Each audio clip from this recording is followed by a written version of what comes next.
Hola, soy Gerard, el profesor de MEP de Psicología de la Autónoma de la Academia Statistics.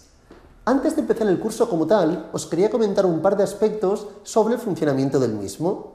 En primer término, indicaros que toda la docencia es online, mediante clases en directo y clases grabadas. Las clases grabadas serán como esta que ahora mismo estáis visualizando, donde tendréis toda la información teórica de la asignatura, todo lo que será importante para poder entender bien lo que nos preguntarán en la evidencia 2 y también, evidentemente, lo que nos pregunten en la evidencia 1, aunque esa tenga un carácter más práctico que la evidencia 2, ¿de acuerdo?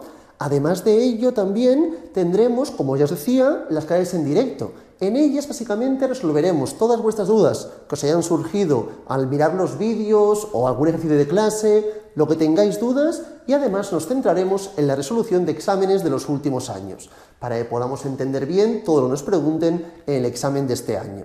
Además de ello, también indicaros, por favor, que cuando hacéis la inscripción os enviamos por correo postal un dossier donde tendréis toda la información necesaria para un buen seguimiento del curso, ya que todo el tiempo iré haciendo referencia a páginas y ejercicios que se encuentran en el dossier. Por lo tanto, es fundamental disponer del dossier para hacer un seguimiento correcto del curso. Veréis que hay espacios vacíos, la idea es que vayáis rellenándolos a medida que avancemos con el curso. Si alguien ahora mismo está realizando la clase de prueba y aún no dispone del dossier, en la página web os podéis descargar el PDF para poder seguir bien la clase de prueba. Recomiendo que lo imprimáis y así podéis ir haciendo vuestras respectivas anotaciones.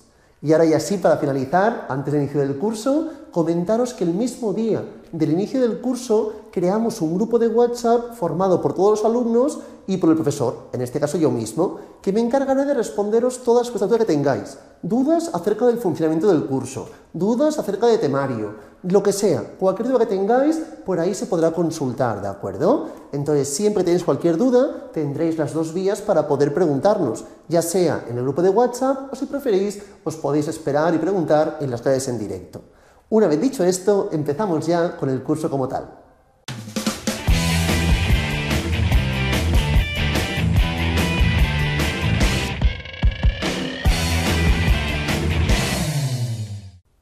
Vamos a empezar ya con la información teórica, pero antes de adentrarnos en el primer tema, vamos a plantear un pequeño esquema. ¿Por qué realizamos esto? Pues básicamente porque luego iremos estudiando distintos conceptos que no serán muy complejos, pero a lo mejor nos cuesta un poco ubicarlos y entender por qué estudiamos estos conceptos. Entonces, lo que haremos será plantear un esquema muy simple para que podamos ubicar un poco mejor los distintos conceptos que vamos estudiando y por qué motivo los estudiamos, ¿de acuerdo? Básicamente, dentro de la psicología, en este caso concretamente en la psicometría, que es cuando estamos midiendo constructos, básicamente veremos que hay dos conceptos básicos. La gente que ha hecho psicometría lo tendrá pues más por la mano, la gente que no el año que viene lo hará. Pero igualmente quiero que veamos claro dos conceptos muy importantes, que son la validez y la fiabilidad. Antes de explicar un poco la definición de cada uno de ellos, voy a plantear un ejemplo para que sea más visual que corresponde a la validez y que corresponde a la fiabilidad, ¿de acuerdo? Imaginaos, por favor, que yo me quiero pesar. Mi peso real es de 80 kilos, ¿de acuerdo? Entonces, yo cogeré un instrumento. Evidentemente, hay un instrumento que es una báscula. La báscula me peso y peso 70,3 kilos. Vuelvo a pesarme y peso 70,4 kilos. Vuelvo a hacerlo 70,2 y así progresivamente, ¿de acuerdo? Entonces, ¿qué ocurre? Que estamos repitiendo el proceso de medida diferentes veces. Evidentemente, dentro de la psicología, generalmente, como ya os comentaba, estudiamos constructos que estos no son directamente observables, por lo tanto, el instrumento con el que se acostumbra a trabajar es con los test, generalmente en psicología, ¿de acuerdo? Pero aquí planteaba un ejemplo mucho más sencillo, más visual, que correspondía a una báscula. Podría pesarme más veces, por ejemplo, 70,4, 69,8, 70,8 y así progresivamente, ¿de acuerdo? ¿Qué ocurre? Que en este caso, a medida que voy repitiendo el proceso de medida, el peso cambia, pero cambia ligeramente. Los cambios son bastante pequeños, ¿de acuerdo? No es que me pese y pese 70 y al cabo me peso y peso 90. No, los pesos son relativamente parejos entre ellos. Pero sí que es cierto que estos pesos, aunque sean parejos, no están indicando de forma correcta mi peso real. Entonces, esta es la idea que quiero que entendamos desde el principio, que corresponde a la fiabilidad y que corresponde a la validez, ¿de acuerdo? Cuando hablamos de fiabilidad, quiere decir que al repetir el proceso de medida, las puntuaciones sean estables, sean equivalentes, sean consistentes, ¿de acuerdo? Cuando haya esta consistencia en las puntuaciones, hablaremos básicamente de fiabilidad. Si el estudio, el instrumento en este caso, es o no es fiable, ¿de acuerdo? En cambio, cuando yo estoy estudiando un instrumento con el objetivo de medir X constructo, si el instrumento realmente está consiguiendo medir el constructo que queremos estudiar, hablamos de validez. Si el instrumento no consigue estudiar de forma adecuada el constructo estudiado, diríamos que no habría validez. Esto en plan muy simple. Luego, evidentemente, habrá muchas evidencias de validez y muchos otros aspectos para poder estudiar la fiabilidad. Pero de momento quiero que quede claro este concepto. En este caso, al ver que las puntuaciones son relativamente parejas, diríamos que el instrumento sí que es fiable, pero al no estar midiendo de forma adecuada, ya que las puntuaciones son todas ellas, como podéis comprobar, cercanas a 70 como poco, ¿qué ocurrirá? Que no está midiendo de forma adecuada mi peso, por lo tanto, no será un instrumento válido. Esta es la idea muy simple, pero quiero que todo el mundo lo entienda bien, por favor, de fiabilidad y validez. Y seguramente nos costará un poco relacionarlo con lo que iremos viendo, pero quiero que veáis que tiene mucha relación con estos conceptos los primeros temas de esta asignatura. Entonces, una vez visto este concepto, quiero que veamos que para estudiar la fiabilidad, generalmente no podré repetir el proceso de medida muchas veces. Si cojo un test, no puedo decir, vale, hazme el test 50 veces seguidas. Generalmente eso es complejo aplicar. Entonces, para estudiar la fiabilidad, tenemos distintos métodos, distintas estrategias, ¿de acuerdo? Básicamente, la que actualmente se trabaja más es la consistencia interna, que se estudia mediante el alfa de Cronbach. Seguramente, si habéis ido a clase, son dos conceptos que nos suenan, consistencia interna y alfa de Cronbach. Es más, si vais a la página 2, mirad cómo se llama el título de la página 2, el tema 1, consistencia interna. Estamos estudiando esta información, estamos estudiando un método, una estrategia para estudiar la fiabilidad, ¿de acuerdo? Pero no solamente está este, también está el método de equivalencia, que generalmente se plantea con test o formas paralelas, y también la estrategia correspondiente a la estabilidad temporal, que esto sería mediante el TR-test, el método TR-test, ¿de acuerdo? Estrategia de estabilidad temporal, de equivalencia y de consistencia interna. Y los métodos más recurrentes de cada una de estas estrategias serían el TR-test, aquí tendríamos el test paralelo o test equivalente y aquí tendríamos el alfa de Cronbach, ¿de acuerdo? Entonces, muy importante, por favor, estos son los más recurrentes, ¿eh? Hay otros métodos distintos, pero sería lo más típico. Muy importante, aquí en la estabilidad temporal, que era el método que se usaba más en los inicios, ¿qué consistía? Consistía en administrar el test, dejar que transcurriese cierto tiempo, evidentemente un tiempo suficiente como para que la persona no recordase en exceso el test que había realizado, pero también un tiempo que no fuese demasiado largo para que no hubiese cambiado la condición del sujeto en el constructo estudiado. Por lo tanto, medíamos aquí una vez y aquí otra vez y comparábamos estas dos puntuaciones, generalmente mediante el coeficiente de correlación de Pearson, generalmente, ¿de acuerdo? Estudiábamos si había o no había relación entre estas dos puntuaciones. Era un poco aplicar la idea que estábamos comentando en la realidad. Es inviable pensar en que una persona realice infinitas veces el test, pero sí que puedo plantearme que un grupo de personas hagan el test, dejemos transcurrir cierto tiempo y vuelvan a repetir el test. Este es el método TR-test y esto lo vemos en el segundo tema. En el segundo tema, cuando estamos estudiando la consistencia y el acuerdo, que lo tenéis a partir de la página 6, uno de los aspectos estudiados es el TR-test, una aplicación, otra aplicación y ver si hay o no hay consistencia o acuerdo entre esas puntuaciones. Luego miraremos también la diferencia entre consistencia y acuerdo, pero quiero que quede claro esta información en un primer término, ¿de acuerdo? Esto Este de temporal es una estrategia con el método TRTs que veremos en el segundo tema. Luego, la parte de equivalencia no la estudiamos en esta asignatura, aunque es un aspecto que también tendremos en cuenta. ¿Se podría estudiar? Sí. A ver, es tener dos test que sean dos test equivalentes entre ellos. Por ejemplo, el examen de MEP del primer parcial del año 2020 y 2021. Si comparo ambos exámenes, pues evidentemente estaríamos hablando en ese caso de la equivalencia, a ver si las puntuaciones son equivalentes. Si la persona que sacó mejor puntuación el año 2020 es la misma que saca mejor puntuación 2021. Y así progresivamente se podría plantear esta información, ¿de acuerdo? Pero aquí generalmente no es un aspecto que nos pregunten ni hagamos especial importancia. Y luego tenemos la consistencia interna. Es un poco curioso porque para estudiar la fiabilidad os he dicho que estudiábamos si había una equivalencia, una consistencia entre las puntuaciones al repetir el proceso de medida.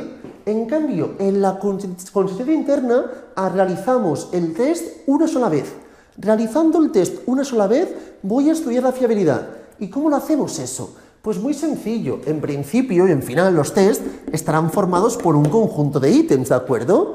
Y en principio todos estos ítems tienen que estar hablando del mismo constructo, tienen que hacer referencia al mismo constructo, ¿de acuerdo? Deben ser relevantes, porque deben plantear información respecto al constructo. Es decir, si yo estudio, por ejemplo, lo que comentaba, un examen de MEP, todos los ítems deben hacer referencia a la asignatura de MEP. Si hago un test de depresión, todos los ítems tienen que hacer referencia a la depresión del individuo que estemos estudiando, de los individuos que se pueden estudiar en genérico, ¿de acuerdo?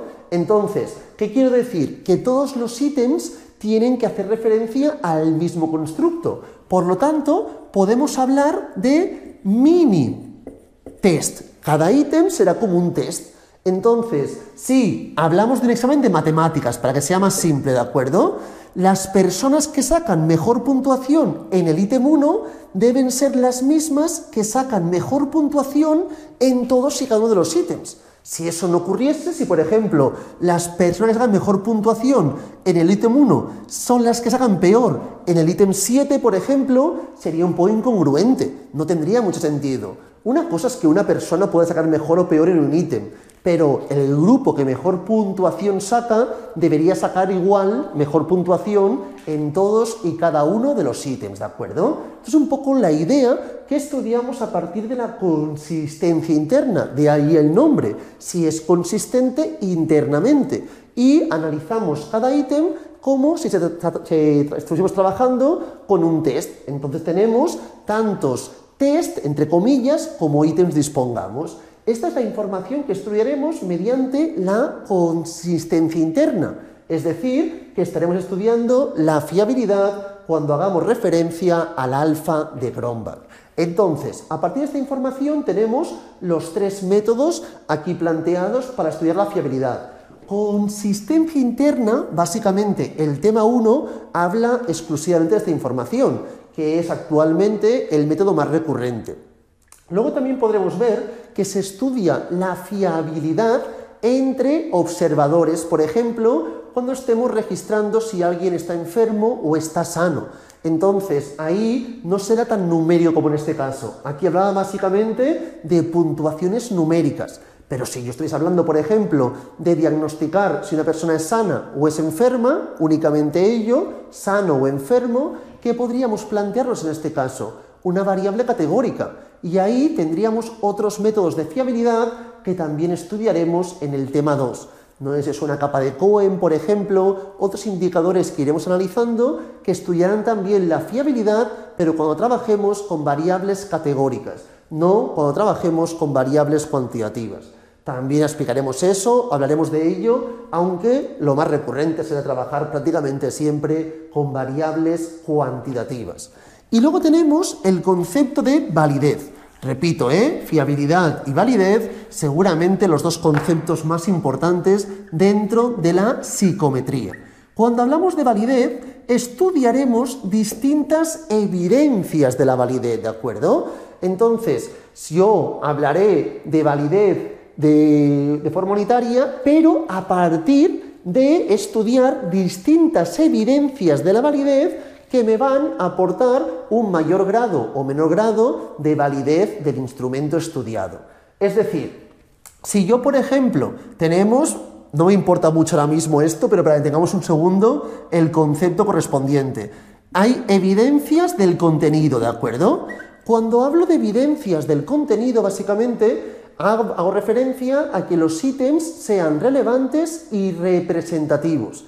Esto se hace desde una vertiente cualitativa y todos los expertos deben decidir si los ítems realmente hacen referencia al constructo estudiado. Por ejemplo, en un examen de MEP, si todos los ítems realmente hablan de MEP, no hay alguno que hable de biología o hable de historia de la psicología, no, todos los ítems deben hacer referencia a MEP y después que sean representativos. Si tenemos 6 temas, no puede ser que en un examen de 20 preguntas las 20 sean del tema 1. Tiene que estar representados los distintos temas del examen, ¿de acuerdo? Esto es validez de contenido. Esto es una vertiente cualitativa y en este apartado, en este temario, no lo estudiaremos, ¿de acuerdo? Pero quiero que veáis que al final todo me aportará un mayor grado de validez. Cuantas más evidencias de validez estemos estudiando, mayor será el grado de validez siempre que éstas tengan sentido. Por ejemplo, otra evidencia de validez, he dicho el contenido, es el proceso de respuesta. Imaginaos que un test es muy válido y hago un test de MEP que es súper válido y luego en el examen Juan se copia todo el examen de María. Si Juan se copia todo el examen de María, evidentemente ¿qué estará ocurriendo? Que el test, en este caso, no estará siendo válido, porque no representará realmente de forma adecuada el conocimiento de Juan en el examen, ya que está copiándose. Entonces, es también primordial el proceso de respuesta. Pero esto tampoco lo estudiaremos ahora mismo. Nos centraremos en el tercero, que es la estructura interna, ¿de acuerdo? Este luego lo comentaré. Hay 2 más también de evidencias de validez.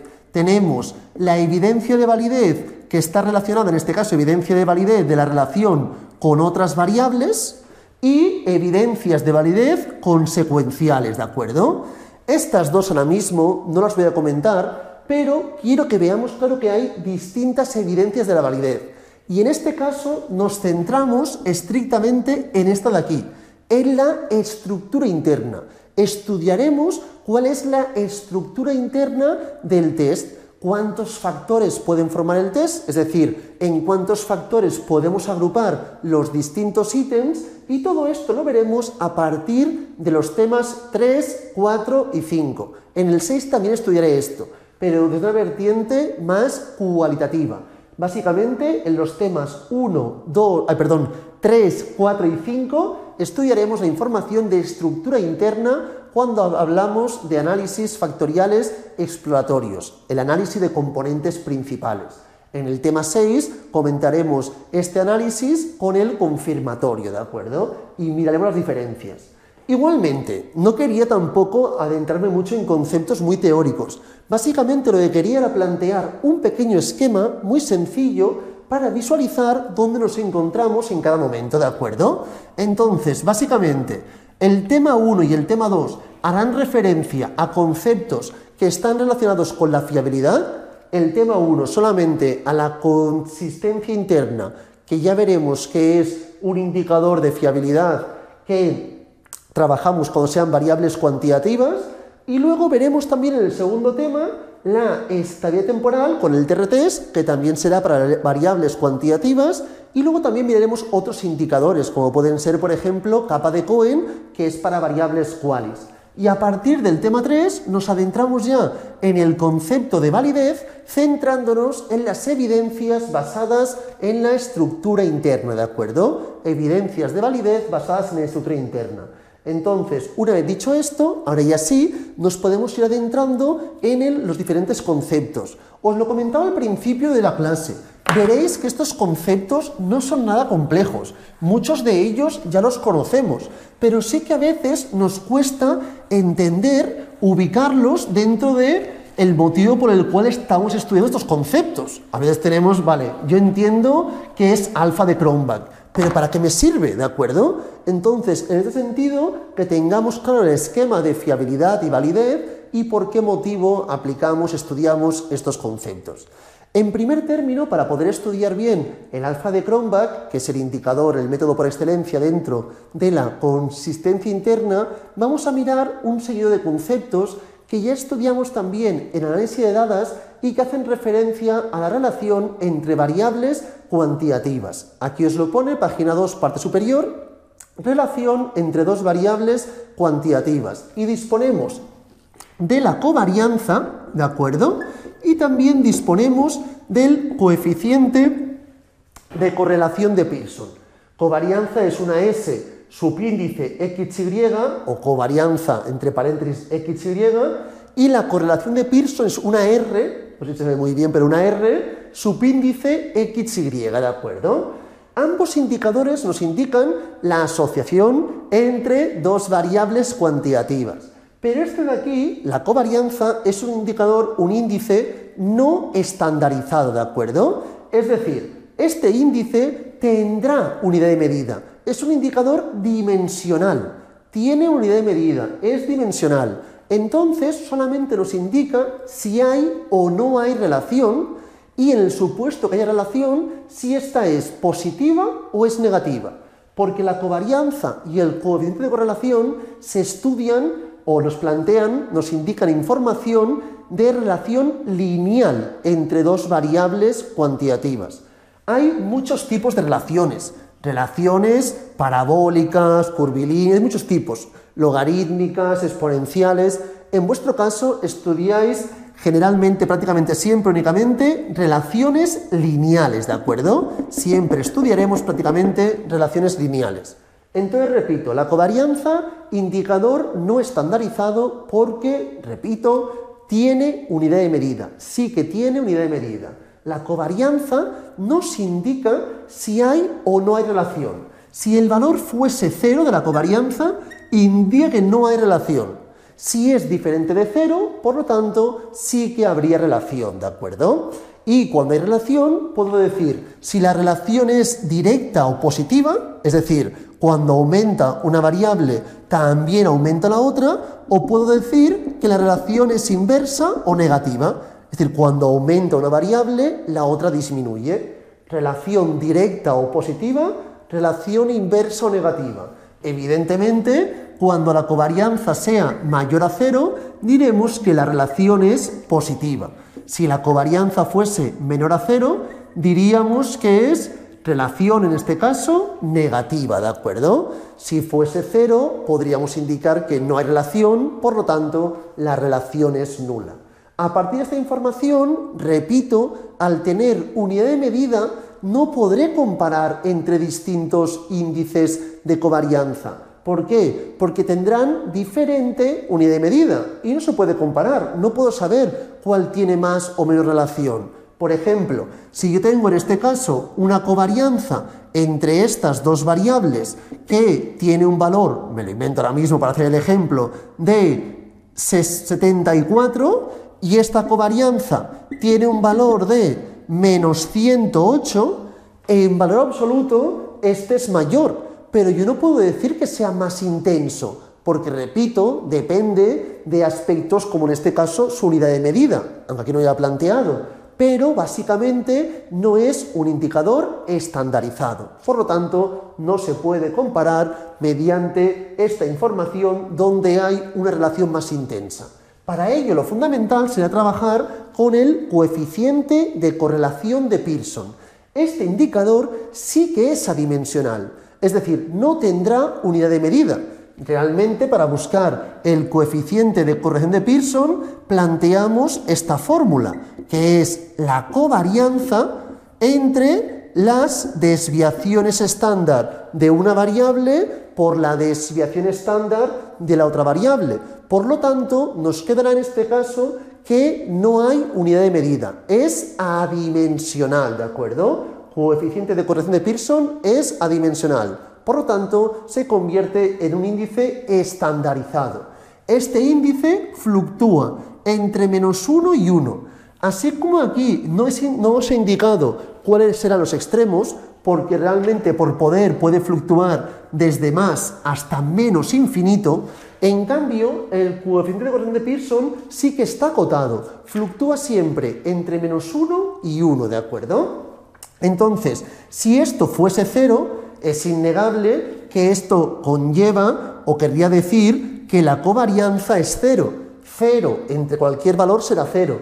Y si la covarianza es 0, indicaba que la relación era nula. Por lo tanto, no hay relación, nula relación, cuando el coeficiente de correlación sea 0. Si este fuese mayor a 0, pues evidentemente esto sería positivo. ¿Por qué sé esto? Porque mirad, aquí he planteado las desviaciones estándar. Recordad que la desviación estándar, que es sinónimo de desviación típica, era la raíz de la varianza.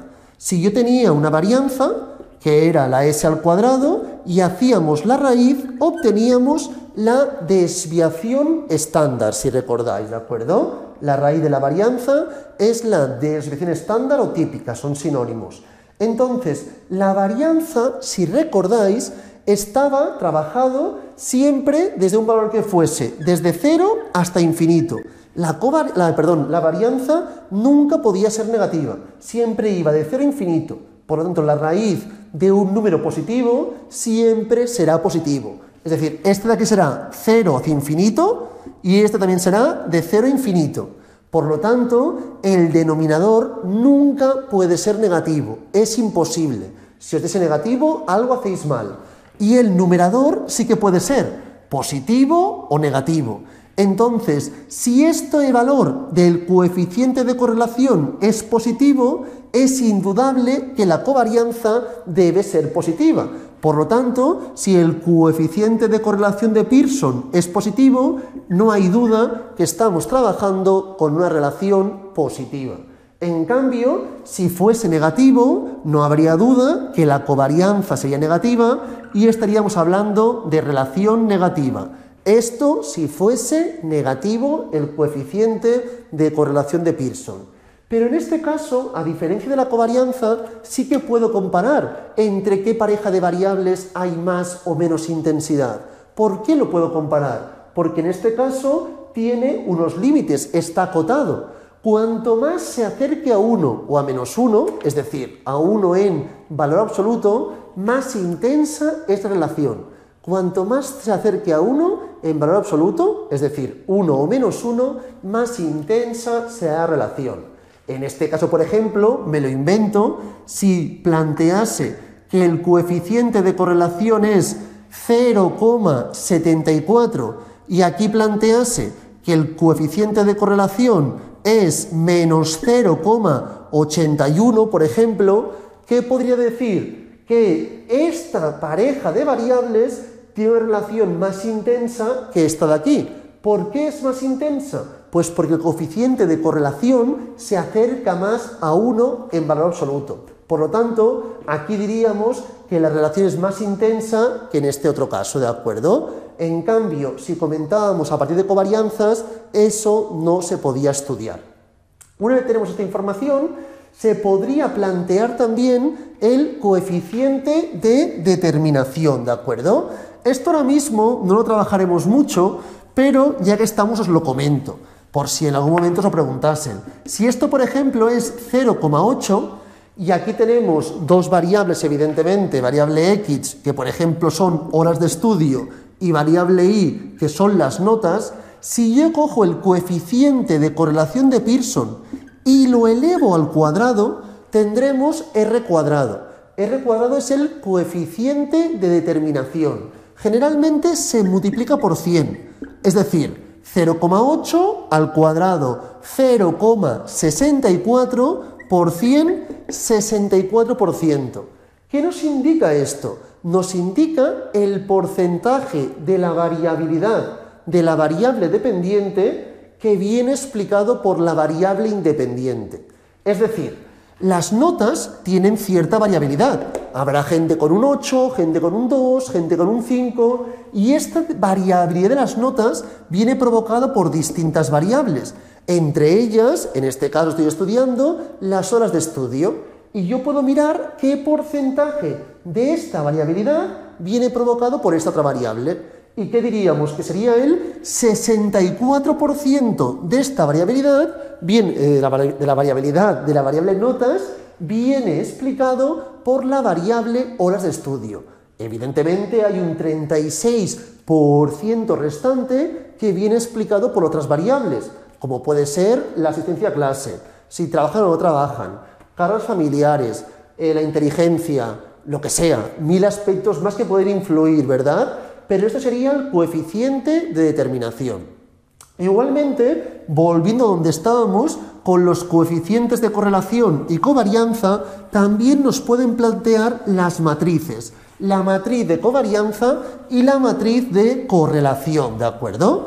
Importante, estas matrices es primordial que las entendamos bien. Si hablamos de la matriz de covarianzas y tenemos, por ejemplo, 3 variables, podríamos tener evidentemente más variables, dependerá básicamente, ya veremos luego, del número de ítems, porque generalmente plantearemos una matriz de covarianzas de los ítems. Si tuviésemos 3 variables, 3 ítems, o lo que quiera yo en este caso comentar, tendría esta información. Repito, se podría poner 4 filas, 4 columnas, evidentemente, si tengo 10 columnas, también tendría 10 filas, ¿de acuerdo? Siempre tendremos una matriz cuadrada, siempre, y siempre será simétrica. Cuando digo que es simétrica, ¿qué quiere decir? Que todos los valores que hay por debajo de la diagonal principal son iguales que los que habrá por encima de la diagonal principal, ¿de acuerdo? Y siempre, en la matriz de covarianzas, en la diagonal principal dispondremos de las varianzas. Aquí tendremos la varianza de X, aquí tendríamos la varianza de Y, y aquí tendríamos la varianza de Z. Recordad que las varianzas es un indicador de dispersión. Solamente nos indica si la variable es muy dispersa o poco dispersa. Importante, las varianzas también tienen unidad de medida.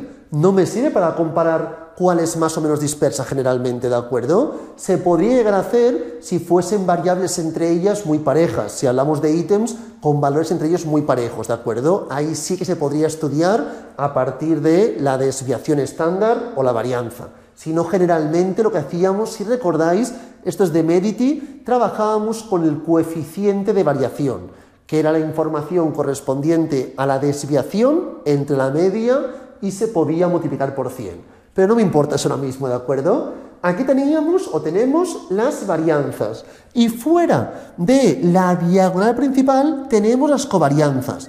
Aquí tendría la covarianza de la variable X con la Y, covarianza de la X con la Z y covarianza de la Y con la Z. Generalmente nos plantearán solamente esta información, aunque debemos saber que en la parte superior de la diagonal principal dispondríamos de los mismos valores. Es decir, aquí tendríamos también puedo poner IX,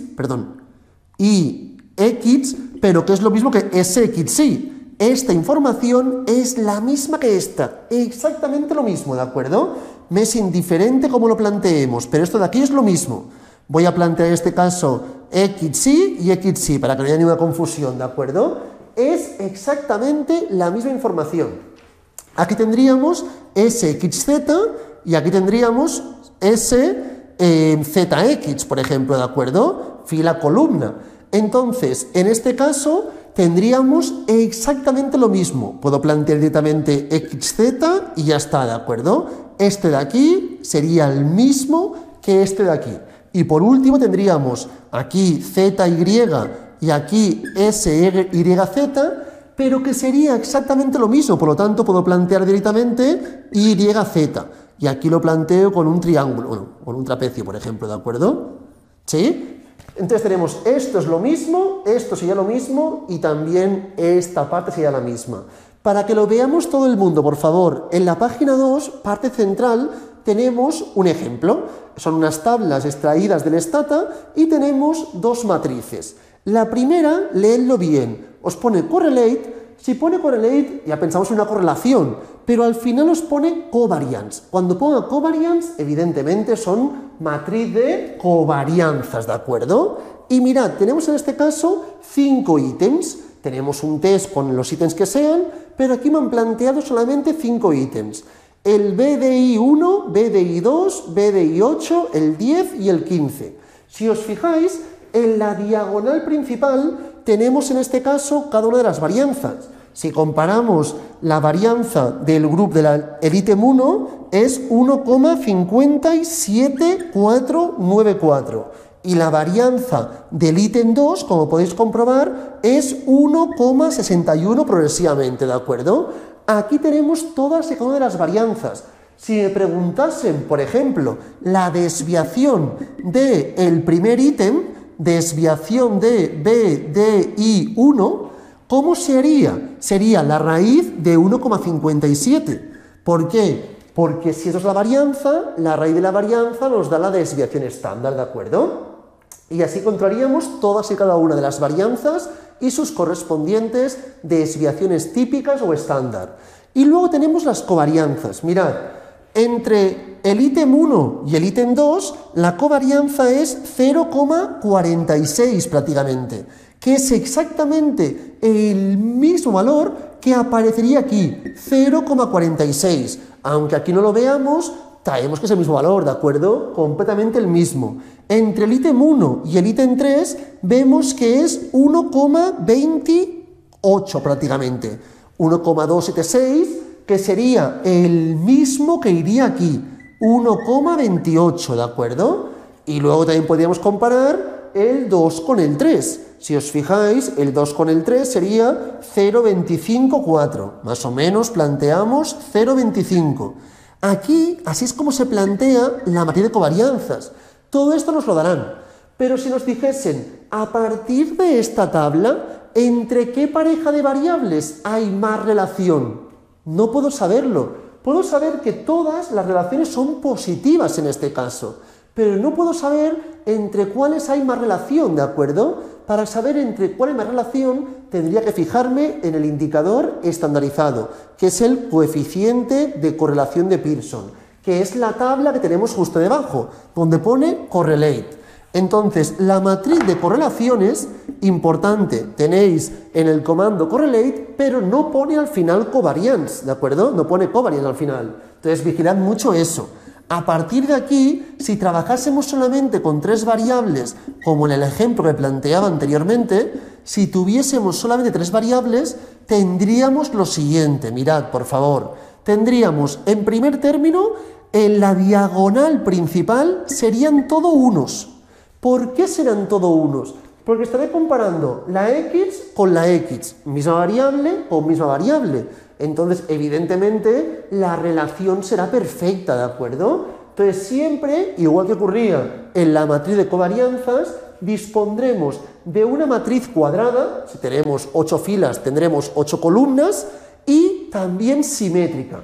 Por encima de la diagonal principal tendremos mismos valores que por debajo de la diagonal principal, pero visualmente las podremos diferenciar porque en la matriz de correlaciones la diagonal principal serán todo unos, en cambio en la de covarianzas tendríamos las varianzas. Y a partir de aquí tenemos la correlación de la variable y con la x, correlación de la z con la x, correlación de la z con la y.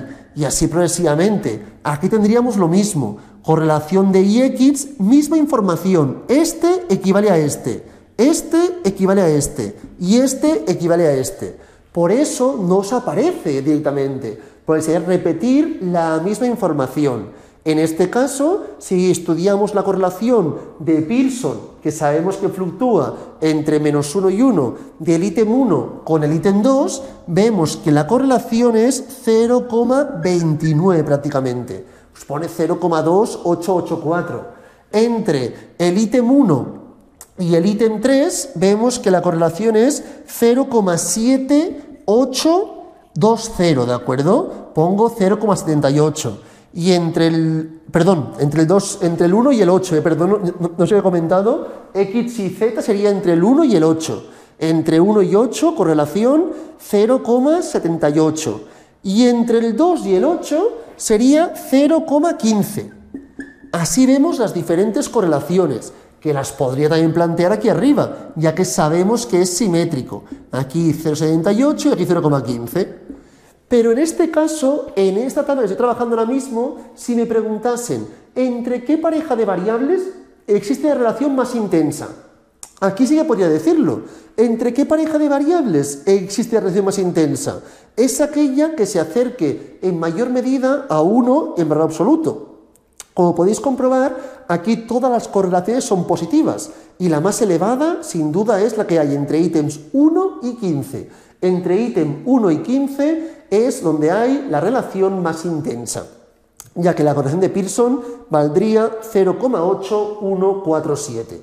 Además de ello, indicaros también que en el supuesto que alguno de los indicadores de los coeficientes de correlación no apareciese, si dispusiésemos de la matriz de covarianzas, podríamos buscar cada uno de estos valores de coeficiente de correlación. Por ejemplo, si yo estudio la correlación entre el ítem 1 y el ítem 4, por ejemplo, ¿de acuerdo? ¿Qué ocurriría? Tendría que plantear en el numerador la covarianza entre ítems 1 y 4 y en el denominador la varianza del ítem 1, la raíz, es decir, desviación ítem 1 por la desviación del ítem 4, ¿de acuerdo? Así es como buscaría la correlación de los ítems 1 y 4. En este caso, ¿cómo se podría buscar? El valor que me dará, 1 y 4, que aquí sería el 1 y el 10, ¿de acuerdo? 1 y 10, para que todo el mundo lo vea bien, pues sería el cuarto que está, pero que corresponde al 10. 1 y 10, ¿de acuerdo? Lo pongo,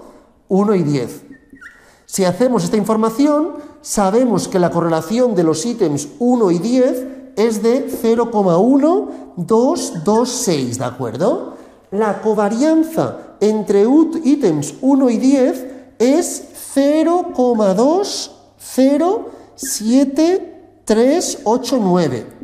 Si hiciésemos la raíz de la varianza del ítem 1, sería la raíz de 1,57494, para encontrar la desviación del ítem 1. Y la desviación del ítem 10 sería la raíz de 1,81569. Si hiciésemos este cálculo, lo podéis calcular, pero os tiene que dar 0,1226, ¿de acuerdo?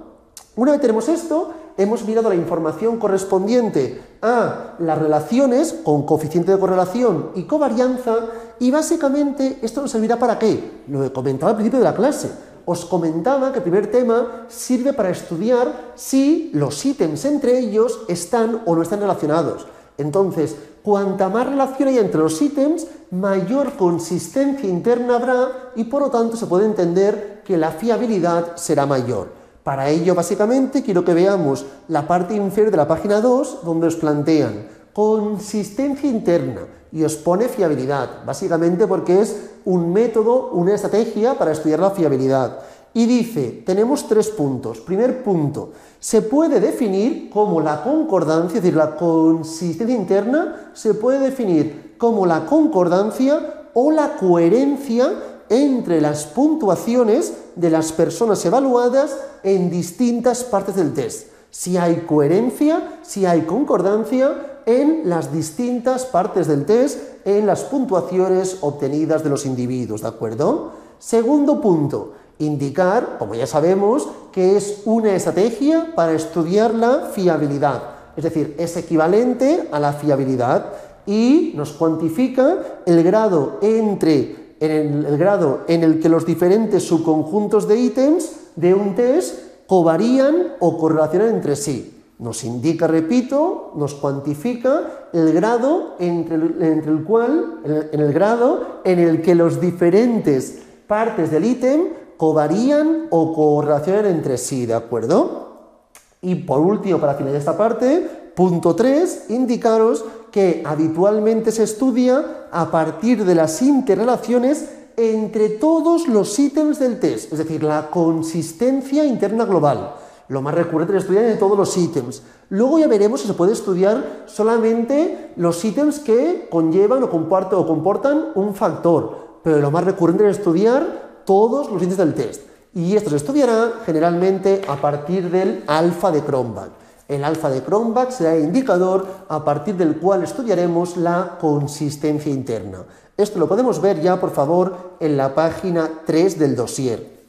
En este caso tenemos 3 puntos más. Primer punto, importantísimo, el coeficiente que utilizamos corresponderá básicamente al alfa de Cronbach, que es un coeficiente alfa estandarizado, ¿de acuerdo? Es estandarizado, ¿por qué? Segundo punto, pues porque puede tomar valores entre 0 y 1. Será un indicador también en este caso adimensional y fluctuará siempre entre 0 y 1. Si fuese 0 el alfa de Cronbach, sería indicativo de que no hay relación, no hay consistencia, no hay fiabilidad en el instrumento, no es fiable, ¿de acuerdo? Es ausencia total de consistencia, si fuese 0, y 1 sería la consistencia total, es decir, la fiabilidad estudiada a partir de la consistencia interna máxima. Lo más recurrente es que no es de ni 0 ni 1. El objetivo es que sea lo mayor posible, porque cuanto mayor sea, será significativo de que el test, el instrumento que estamos estudiando, es un instrumento fiable, ¿de acuerdo? Que es algo primordial para poder llevar a término cualquier tipo de investigación.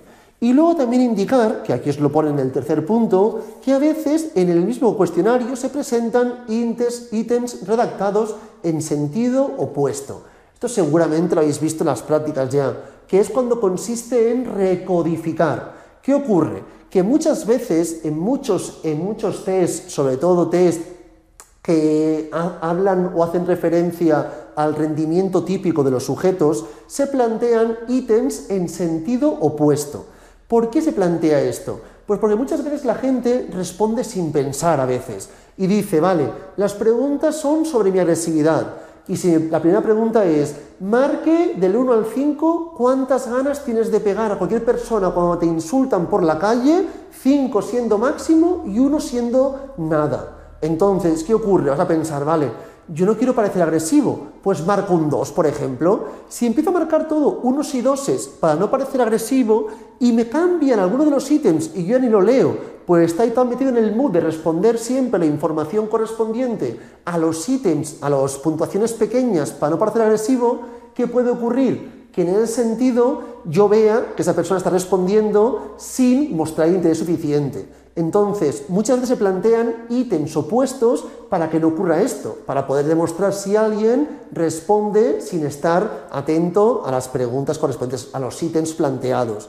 Por ese motivo, muchas veces se plantean ítems en sentido opuesto, pero es importantísimo, es primordial, cuando hagamos el estudio tanto de fiabilidad como de validez, volver a plantearlos en el orden congruente, para poder comparar bien la información. Por lo tanto, siempre se deben recodificar. Es algo que haremos siempre al principio de cualquier investigación, que consiste en recodificar los ítems indirectos, inversos, los ítems que están en sentido opuesto, ¿de acuerdo? Una vez tenemos esto, ya podremos obtener el alfa de Cronbach, que consistirá en una tabla como la que tenemos en la página 3, parte central. Aquí tenemos el alfa y veis que os pone en este caso número de ítems 5 y el coeficiente alfa sería 0,7561. Este correspondería al alfa de Cronbach. De momento solo sabemos que puede fluctuar entre 0 y 1. Tiene sentido que me dé un número entre ellos. 0,7561 es suficientemente elevado. Luego lo veremos. Básicamente será elevado dependiendo cuál sea el objetivo de nuestra investigación. Lo que explico a continuación es algo que en principio no es primordial, pero os lo comento por si nos lo preguntas en este año en el examen, que es el cálculo del alfa de Cronbach. A partir de la matriz de covarianzas, yo puedo buscar el alfa de Cronbach en el supuesto que así me lo preguntas en el examen. Ya veréis luego que el examen es un examen donde generalmente no hay que realizar muchos cálculos, pero mejor tener todo aprendido por si acaso, que no luego en el examen nos pregunten por alguna cosa y no sepamos responderlo. Entonces, si os fijáis, por favor, si no tuviésemos Stata, tendrían que darnos una tabla como la que tenemos seguidamente, que es la tabla de covarianzas. ¿Y cómo se buscaría el coeficiente alfa de Cronbach? Tendríamos dos formas para buscarlo. La más sencilla, seguramente, la más rápida, sería la siguiente. Planteamos siempre el número de ítems. Aquí tenemos 1, 2, 8, 10 y 15. Tendríamos 5 ítems. Entonces planteamos número de ítems entre número de ítems menos 1. Es decir, 5 entre 4 en este caso, ¿de acuerdo? 5 entre 4. Todo ello multiplicado por 1 menos, ¿de acuerdo? Todo ello multiplicado por 1 menos el sumatorio de las varianzas de cada uno de los ítems, ¿de acuerdo? Sumatorio de las varianzas de cada uno de los ítems entre la varianza total. Así es como se podría calcular el alfa de Cronbach si no disponemos de la tabla superior y nos plantean a partir del coeficiente de la tabla de covarianzas que calculemos alfa de Cronbach. En este caso, ¿qué haríamos? Repito, 5 entre 4, todo ello multiplicado por 1 menos. Sumamos las varianzas de todos los ítems, es decir, 1,57494 más 1,61265 más 1,6905 más 1,81569 más 1,62423. Así sumamos las varianzas de todos los ítems. Cuando tuviésemos esto, ya solamente hace falta buscar la varianza total. Esta varianza total siempre o prácticamente siempre aparece en el examen de la siguiente forma. Para que todo el mundo lo vea bien cómo aparece, id un segundo si podéis, por favor, a la página 35 del dossier. Si os fijáis, por favor, en la página 35 del dossier, parte superior derecha, tenemos un examen de otros años, ¿de acuerdo? Y en este caso, en la página 35 del dossier, la gente que está haciendo ahora mismo la clase de prueba no dispondrá de ello, pero bueno, os lo comento un segundo. Tenemos los descriptivos de escalas y tenemos el nombre de un conjunto de variables, ¿de acuerdo? Y nos pone en este caso PTDE, PT_US y así progresivamente. Y tenemos observaciones, tenemos min, que es la media, y tenemos la desviación estándar, standard deviation, ¿de acuerdo? Entonces, aquí si os fijáis, en la puntuación de E, que es dependencia del ejercicio, la desviación es 4,634,584. Si yo esta desviación la elevase al cuadrado, tendría la varianza de esta escala.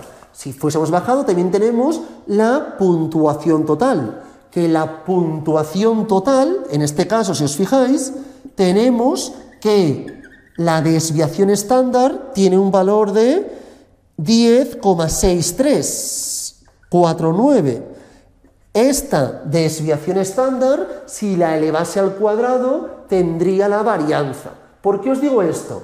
Porque aquí va la varianza total. Si estuviésemos trabajando con alguna de las escalas, plantearíamos la desviación al cuadrado. Si estuviésemos trabajando con el alfa para obtener la total, estaríamos trabajando con esto al cuadrado. Es decir, que esta información aparecerá siempre, o prácticamente siempre seguro, en el examen, que es lo que aquí indicaríamos en la fórmula de alfa de Cronbach, ¿de acuerdo? Sin ello no se podría calcular. Repito, no es muy recurrente, pero también hemos visto un poco las tablas de la página 35, parte superior derecha. Es información donde vemos diferentes estadísticos descriptivos. Una vez que tenemos esto, volvemos donde estamos otra vez, por favor, y os comentaré la segunda fórmula. La segunda fórmula es un poco más larga, pero también se podría realizar para calcular el alfa de Cronbach, que sería misma información, K entre K-1, donde repito, la K corresponde al número de ítems, y todo esto lo multiplicamos por el sumatorio de todas las covarianzas. Sumamos todas y cada una de las covarianzas entre la varianza total. Importante, cuando digo que sumo todas las covarianzas, sería sumar todas las que están por debajo de la diagonal principal y las que están por encima. Es decir, aquí cogeríamos todas las covarianzas que están por debajo de la diagonal principal y se puede multiplicar por 2, porque las de arriba son los mismos valores, como bien sabemos, ¿de acuerdo? Y así es como obtendríamos esta información. Y repito, la varianza total deberían o darme en el examen o aparecer en las tablas que antes os he comentado. Lo más recurrente, que ya tengamos el alfa como en la tabla de Stata que os he comentado en la página 3, parte central superior, pero si no se puede calcular con estas dos fórmulas. Una vez tenemos esto, os comentaba que en este caso el alfa era 0,7561.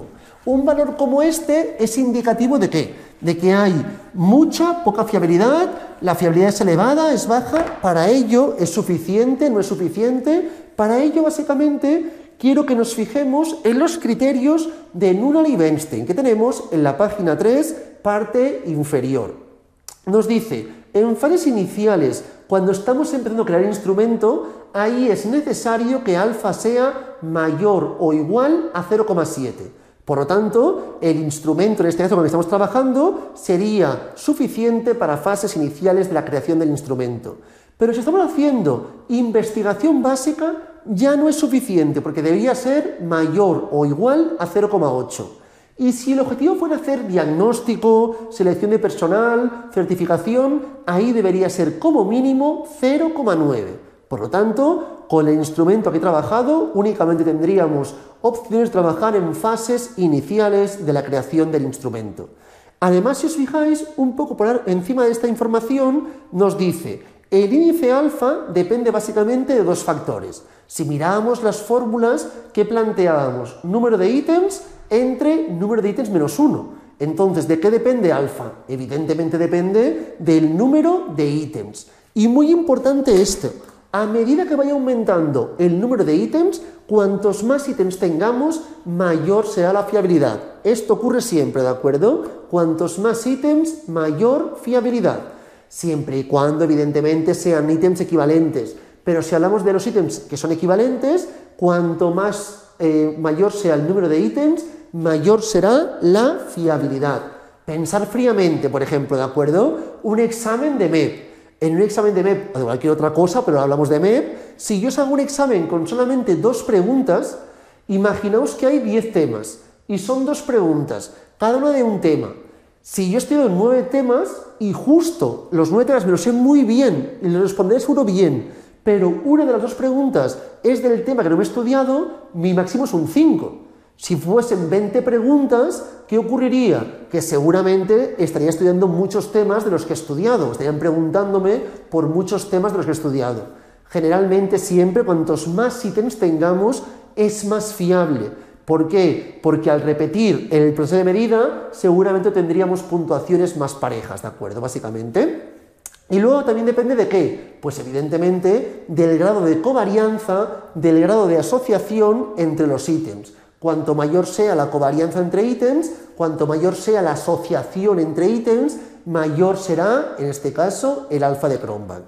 Una vez tenemos esto, y para acabar ya la clase de hoy, vamos a estudiar una tabla, que es la que tenemos en la página 4, parte superior, ¿de acuerdo? Solamente nos quedaría para acabar la profecía de Spearman-Brown, pero empezaremos con ella en la siguiente clase. Hoy comentaremos básicamente, para finalizar, la contribución de los ítems a la consistencia interna.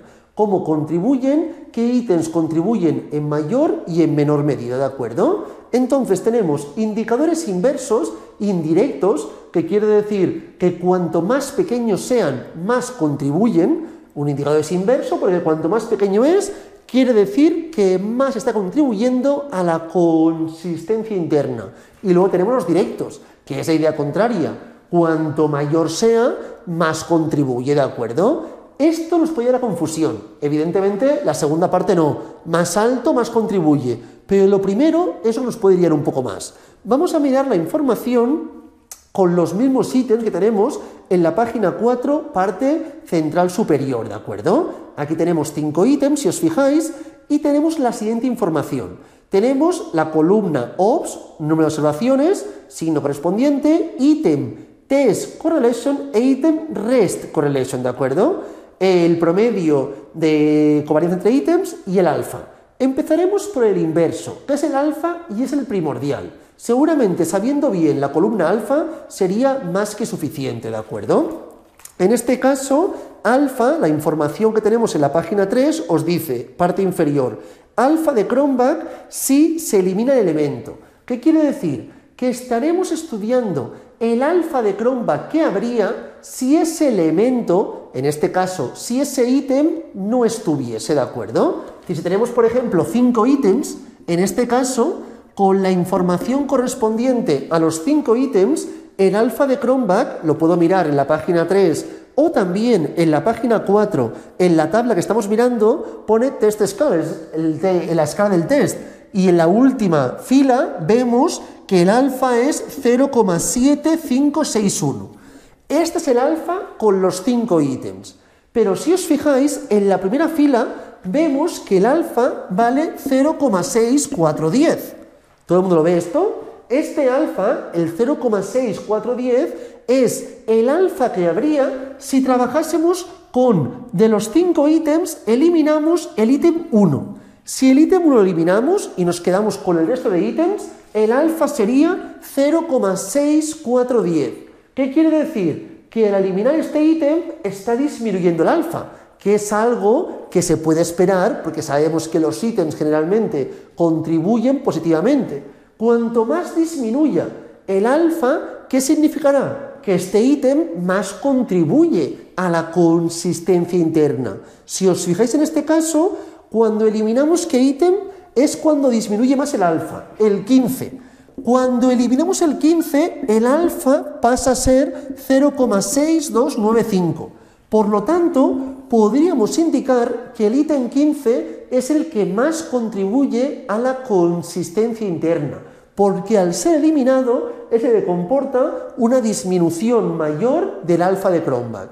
Si alguno, cuando es eliminado, conlleva un aumento del alfa de Cronbach, quiere decir que ese ítem prácticamente mejor eliminarlo, no me está aportando nada beneficioso a la fiabilidad. En este caso, el ítem 10. Cuando yo elimino el ítem 10, ¿qué ocurre? Que la fiabilidad, el alfa, aumenta hasta 0,8167.